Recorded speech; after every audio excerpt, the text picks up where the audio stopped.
विवाद कार्यक्रम में बोले पीएम मोदी, दिल्ली में तिरंगे का अपमान देखकर देश बहुत दुखी हुआ।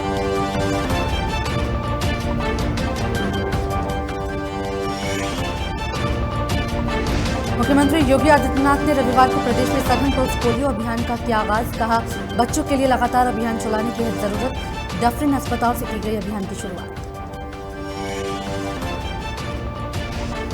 यूपी में मिशन रोजगार जागरूकता महाअभियान शुरू। 50 लाख लोगों को रोजगार के अवसर उपलब्ध करवाना है लक्ष्य। सेमिनार से लेकर नुक्कड़ नाटकों का होगा आयोजन।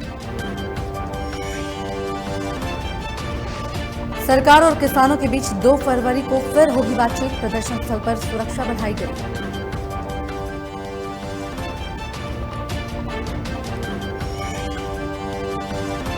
कृषि कानूनों के खिलाफ दिल्ली की सीमाओं पर 65 दिन से किसानों का धरना जारी। गाजीपुर बॉर्डर पर पुलिस ने की बैरिकेडिंग कर लगाए नुकीले तार। नेशनल हाईवे 24 पर।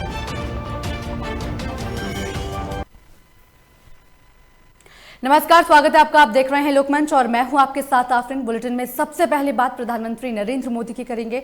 आपको बता दें कि प्रधानमंत्री नरेंद्र मोदी ने रविवार साल 2021 की पहली मन की बात कार्यक्रम के जरिए देश को संबोधित किया है। 73वें मन की बात कार्यक्रम में पीएम मोदी ने गणतंत्र दिवस के मौके पर किसानों की ट्रैक्टर परेड के दौरान हुई हिंसा का जिक्र किया और कहा कि 26 जनवरी पर तिरंगे के अपमान को देश दुखी है। आपको बता दें कि पीएम नरेंद्र मोदी ने कहा है कि जब मैं मन की बात करता हूं तो ऐसा लगता है कि जैसे आपके बीच आपके परिवार के सदस्य के रूप में उपस्थित हूं।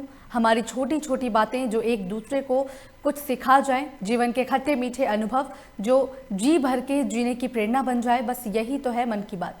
पीएम मोदी ने कहा कि राष्ट्र ने असाधारण कार्य कर रहे लोगों को उनकी उपलब्धियां और मानवता के प्रति उनके योगदान के लिए सम्मानित किया। इस साल भी पुरस्कार पाने वालों में वे लोग शामिल हैं जिन्होंने अलग अलग क्षेत्रों में बेहतरीन काम किया है।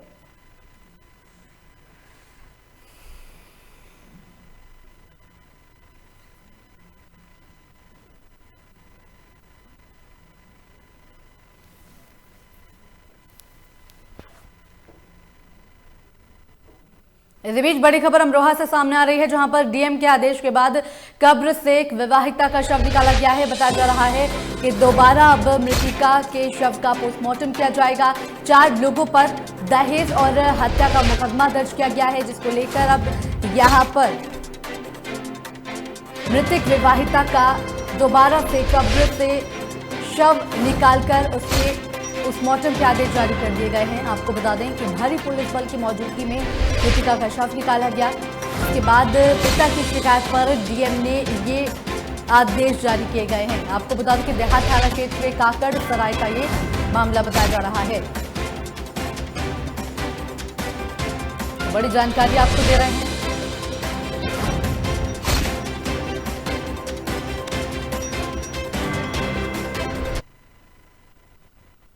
मुख्यमंत्री योगी आदित्यनाथ ने रविवार को प्रदेश में सघन पल्स पोलियो अभियान का आगाज कर दिया है। इस अभियान के तहत आज से प्रदेश में 3 करोड़ से भी अधिक बच्चों को पोलियो की ड्रॉप पिलाई जाएगी।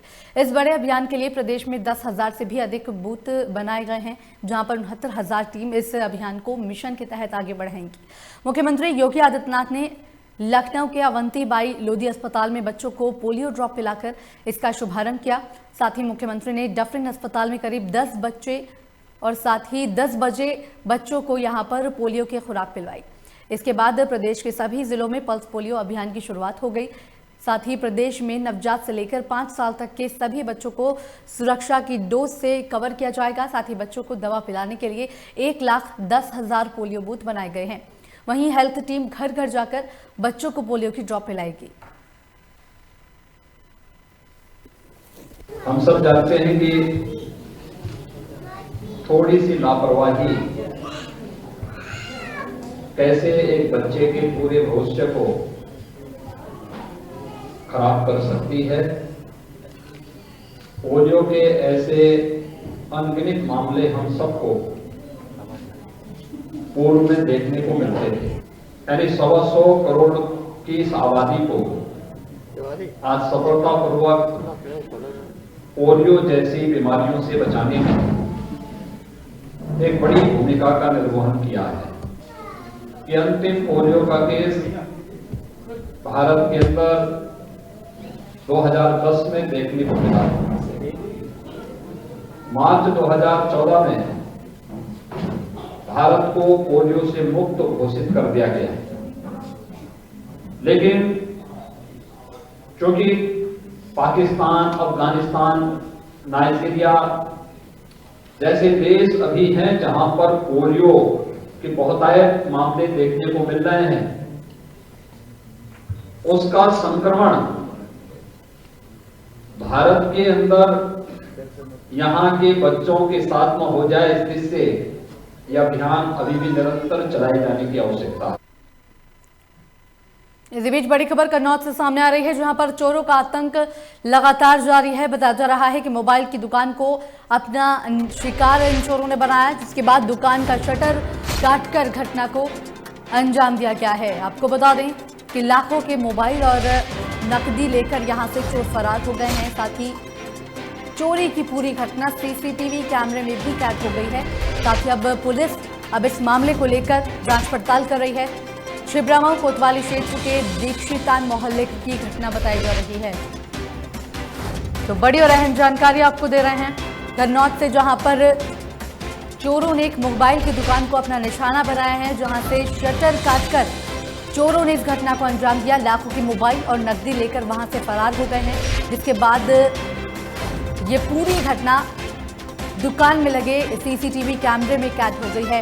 फिलहाल इस मामले को लेकर सीसीटीवी फुटेज के आधार पर पुलिस आगे की कार्रवाई कर रही है। जांच पड़ताल लगातार पुलिस की तरफ से की जा रही है। छिबरामऊ कोतवाली क्षेत्र के दीक्षितान मोहल्ले की घटना बताई जा रही है।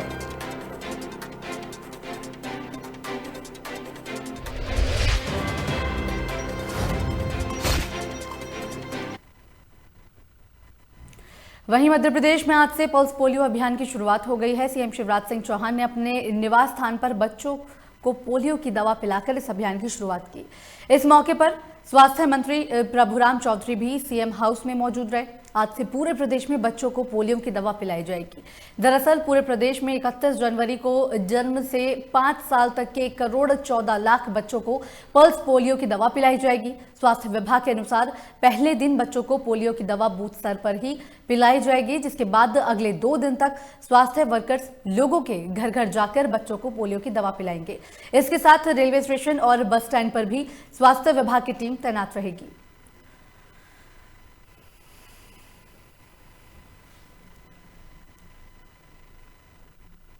इस बीच बड़ी खबर बलिया से सामने आ रही है, जहां पर तेज रफ्तार और कोहरे का कहर लगातार जारी है। आपको बता दें कि बस और ट्रक में जोरदार टक्कर हो गई, जिसमें चालक सहित 4 लोग गंभीर रूप से घायल हो गए हैं। बताया जा रहा है कि सूचना पाकर मौके पर पुलिस पहुंची और राहत बचाव कार्य में जुट गई है। आपको बता दें कि घायलों को अस्पताल में भर्ती भी करवा दिया गया है। और इसी के साथ बांसडी कोतवाली के जानपुर ढाले के पास की ये घटना बताई जा रही है। तो बड़ी जानकारी आपको दे रहे हैं बलिया से, जहां पर तेज रफ्तार के साथ साथ कोहरे का कहर लगातार देखने को मिल रहा है।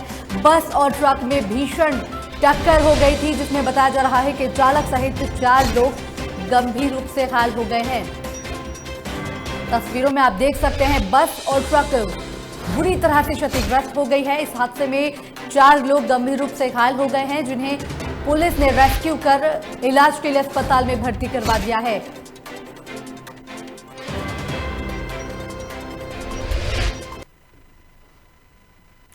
वहीं देश के सिनेमा प्रेमियों के लिए एक बड़ी अच्छी खबर है। जल्द ही देश में पूरी क्षमता के साथ सिनेमा हॉल खोलने की अनुमति मिलने वाली है।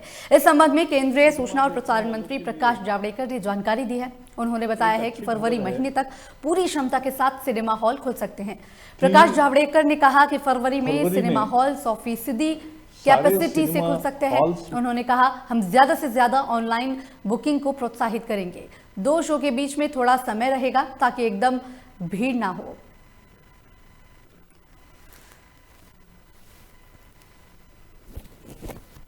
एक अच्छी खबर है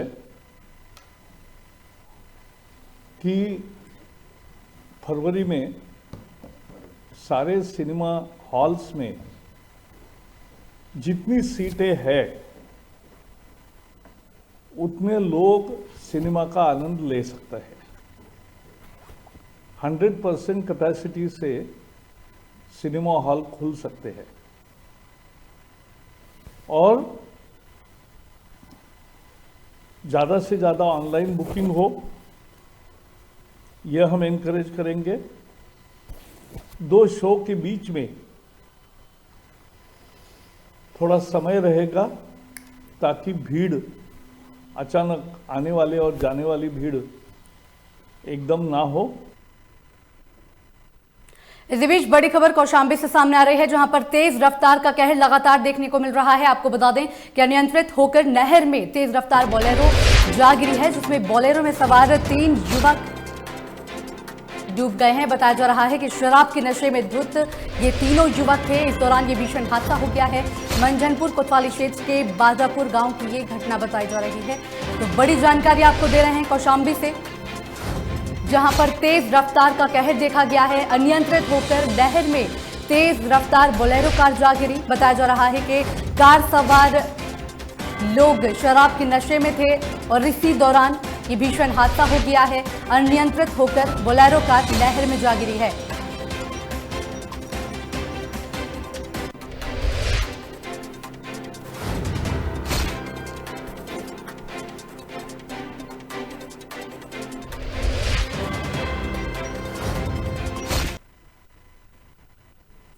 वहीं कृषि कानूनों के खिलाफ दिल्ली की सीमाओं पर 65 दिन से किसानों का धरना प्रदर्शन जारी है। आपको बता दें कि गणतंत्र दिवस पर ट्रैक्टर रैली के दौरान हुई हिंसा के बाद पंचायतों का दौर जारी है। वहीं भारतीय किसान यूनियन के नेता राकेश टिकैत के भावुक वीडियो के वायरल होने के बाद गाजीपुर बॉर्डर पर किसानों का हुजूम उमड़ गया है, जिसके बाद दिल्ली पुलिस ने भी किसानों को राजधानी में जाने से रोकने के लिए सख्ती बढ़ा दी है। वहीं गाजीपुर बॉर्डर को किले में तब्दील कर दिया गया है। साथ ही गाजीपुर बॉर्डर पर पुलिस ने कई लेयर की बैरिकेडिंग कर दी है। साथ ही नुकीले तार भी लगाए गए हैं और नेशनल हाईवे 24 को पूरी तरह से बंद कर दिया गया है। बताया जा रहा है कि गाजीपुर बॉर्डर पर किसानों का विरोध प्रदर्शन आज 65वें दिन भी जारी रहा है, जिसको देखते हुए बॉर्डर पर भारी पुलिस बल तैनात कर दी गई है।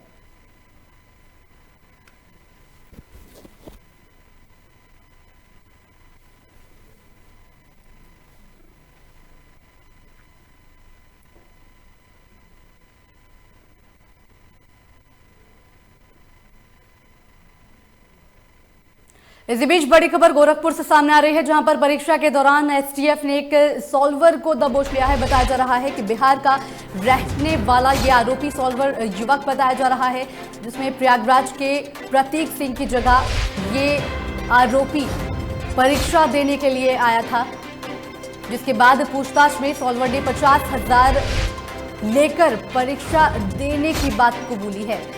सीटेट की प्रथम पाली की परीक्षा के दौरान इस आरोपी सॉल्वर को पकड़ा गया है।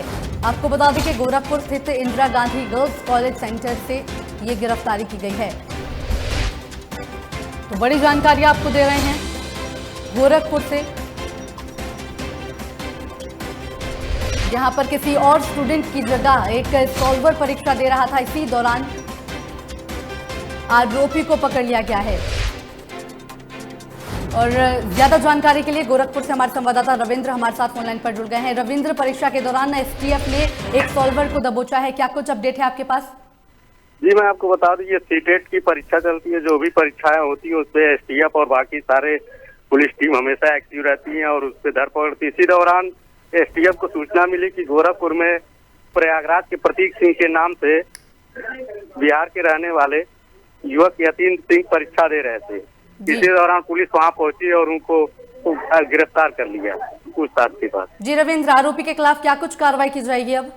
देखिए, आपको बता दूं, ये गिरफ्तारी जो हुई है अभी तो पुलिस एसटीएफ उनसे पूछताछ करेगी। पूछताछ करने के बाद हो सकता है इस सालवर गैंग से और भी लोग जुड़े हो। तो अब गैंग का सरगना कौन है ये तो पुलिस पूछताछ के बाद ही पकड़ेगी और उस पर कार्रवाई करेगी। अभी इनसे पूछताछ कर रही है एसटीएफ अपने कार्यालय में ले जाकर। जी रविंद्र, ये आरोपी जिस स्टूडेंट की जगह ये पेपर दे रहे थे, उसको लेकर उस स्टूडेंट के ऊपर क्या कुछ कार्रवाई की जाएगी? जी, अभी तो देखिए एसटीएफ तुरंत जैसे इनको अरेस्ट करके अभी पूछताछ कर रही है। इनसे जो भी इन्फॉर्मेशन मिलेगी और जो प्रतीक सिंह है उनकी भी गिरफ्तारी इसमें संभव, पुलिस इनसे पूछताछ एसटीएफ पूछताछ करने के बाद उसकी भी गिरफ्तारी करेगी। चलिए, बहुत बहुत शुक्रिया रविंद्र तमाम जानकारी के लिए।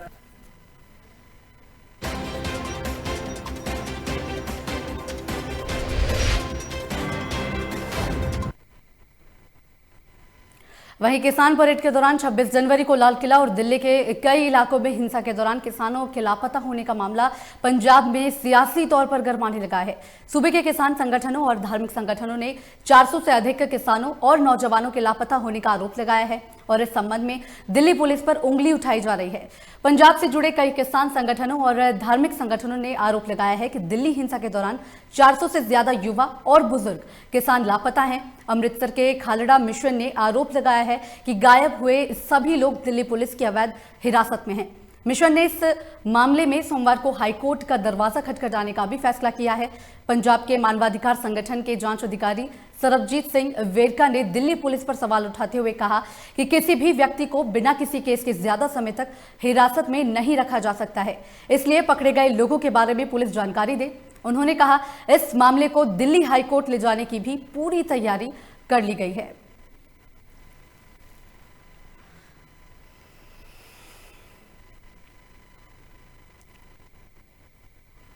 उत्तर प्रदेश सरकार का मिशन रोजगार जागरूकता महाअभियान रविवार से शुरू हो गया है। यह अभियान प्रदेश के सभी 75 जिलों में चलेगा। इस अभियान के तहत सरकार की महत्वपूर्ण योजना मिशन रोजगार के बारे में जागरूकता का प्रसार किया जाएगा। मिशन रोजगार के तहत प्रदेश सरकार का लक्ष्य रोजगार, स्वरोजगार और कौशल विकास के जरिए चालू वित्तीय वर्ष में 50 लाख लोगों को रोजगार के अवसर उपलब्ध करवाना है।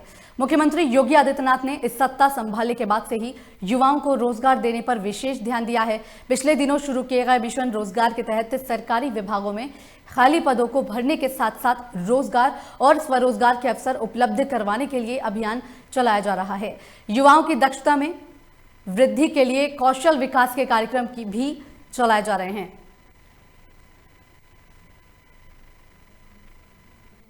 वहीं कासगंज में पुलिस अधीक्षक मनोज कुमार सोनकर के कुशल निर्देशन और अपर पुलिस अधीक्षक कासगंज आदित्य प्रकाश वर्मा के नेतृत्व में जनपद में अपराध और अपराधियों के खिलाफ चलाए जा रहे अभियान में थाना कोतवाली पटियाली पुलिस ने मुखबिर की सूचना पर 4 शातिर बदमाशों को गिरफ्तार कर लिया है। बताया जा रहा है कि चारों बदमाश यात्रियों के साथ लूट की योजना बना रहे थे और इसी दौरान पुलिस ने घेराबंदी कर चारों बदमाशों को गिरफ्तार कर लिया। वहीं पुलिस ने इनके पास से 3 अवैध तमंचे, 315 बोर की 6 जिंदा कारतूस और एक 4 पहिया वाहन बरामद किया है। साथ ही गिरफ्तार आरोपियों के खिलाफ मुकदमा दर्ज कर आगे की कार्रवाई भी शुरू कर दी गई है।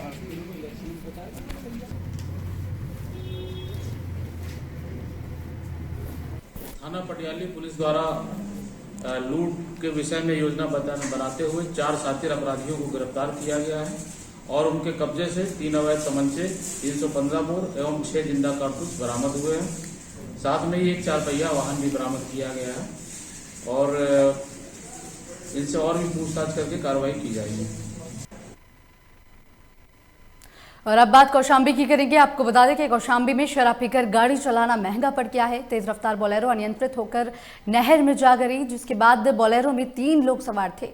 वहीं घटना के दौरान ग्रामीणों ने गाड़ी में सवार लोगों को बचाया और नहर में पानी भरा होने की वजह से जान बच गई।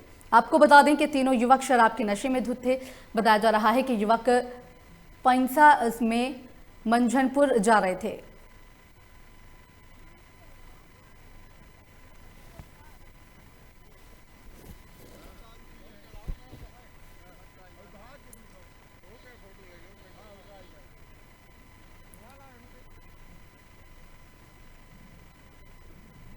ये उधर से आई 70-80 की स्पीड में थी, इधर आके पलट गई। इसमें कई लोग थे? 3 लोग। कोई घायल है? नहीं, 2 निकल के भाग गए, एक ही बचा है। नाम बता दीजिए। क्या शराब भी पिए थे क्या? हाँ, शराब पिए थे लोग।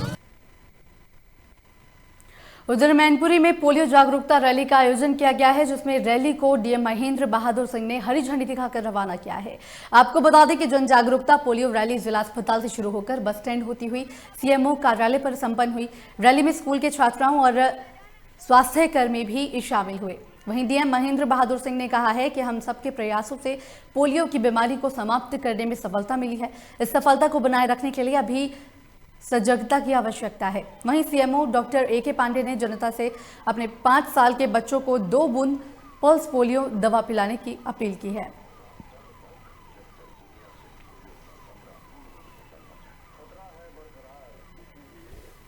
आज ये रैली का एक आयोजन किया गया है। ये पल्स पोलियो अभियान के लिए है। जैसा कि लोगों को मालूम है कि पड़ोसी देशों में अभी पोलियो है, हालांकि हमारे देश से ख़त्म हो गया है, लेकिन कभी भी आ सकता है। इसलिए ये साल में 2 बार कम से कम ये अभियान मनाया जाता है। अभियान चलाकर सभी बच्चों को पहले की तरह पोलियो ड्रॉप्स पिलाई जाती हैं। आज ये रैली का वहीं किसान आंदोलन को समर्थन देते हुए मेरठ बार एसोसिएशन के अध्यक्ष महावीर त्यागी के नेतृत्व में दर्जनों वकील डीएम से मिलने कलेक्ट्रेट पहुंचे, जिसके बाद वकीलों ने राष्ट्रपति के नाम ज्ञापन सौंपते हुए दिल्ली में 26 जनवरी को हुए बवाल की निंदा की। महावीर त्यागी ने आरोप लगाया कि इस मामले में निर्दोष किसानों को फंसाया जा रहा है, जबकि सभी जानते हैं कि दिल्ली में हिंसा के पीछे किसका हाथ है। मीडिया पर जारी हो रही तस्वीरें सीधे सीधे इस मामले में किसी राजनीतिक दल का हाथ होने का इशारा कर रही हैं। महावीर त्यागी ने कहा कि किसान पिछले 2 महीने से शांतिपूर्ण तरीके से आंदोलन चला रहे थे, मगर किसी राजनीतिक दल ने किसानों के धरने को बर्बाद करने के लिए पूरा बवाल करवाया। उन्होंने इस पूरे प्रकरण की सुप्रीम कोर्ट के जज से न्यायिक जांच करवाए जाने की मांग की है।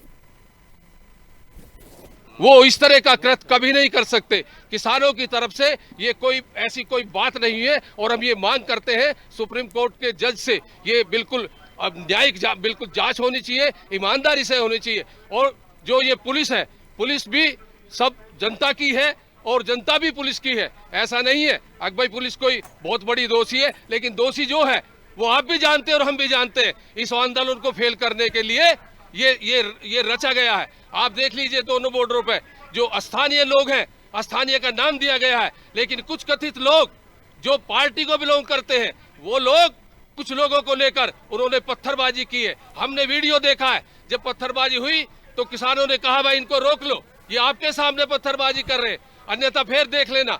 जब आज ये रैली का एक